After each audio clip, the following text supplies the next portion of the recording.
بند نه وي. ما خو تاسو ته ووایي چې دې نه به انشاءالله اذان هم کېږي، په دې کې به لمونځ هم کېږي، خو موږ یې تعداد محدود کړی دی وقت د ضرورت سره. دا ټول پاکستان، ټول اسلامي دنیا کې دا پالیسی دی.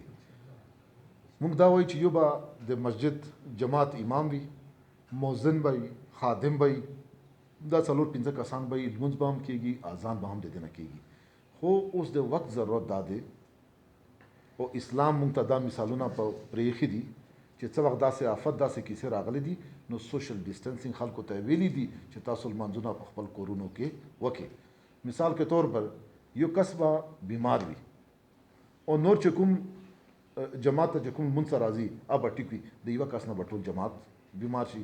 نو په دې بنیاد باندې د موږ صوبایي حکومت، د موږ فیډرل حکومت او بل ملاکنډ ډیویژن چې دی، صرف د ملاکنډ ډیویژن کې نه دی شوی، صرف د موږ په صوبه کې نه دی شوی، په ټول ملک کې شوی دی.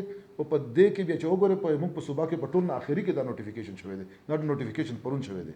او تر اوسه پورې چې ما ته کوم فیډبیک راغلی دی، موږ علما کرام موږ سره भरपूर تعاون کړی دی او ان شاء الله دا تعاون به همدغسې دوی جاري ساتي. دا ما امید دی.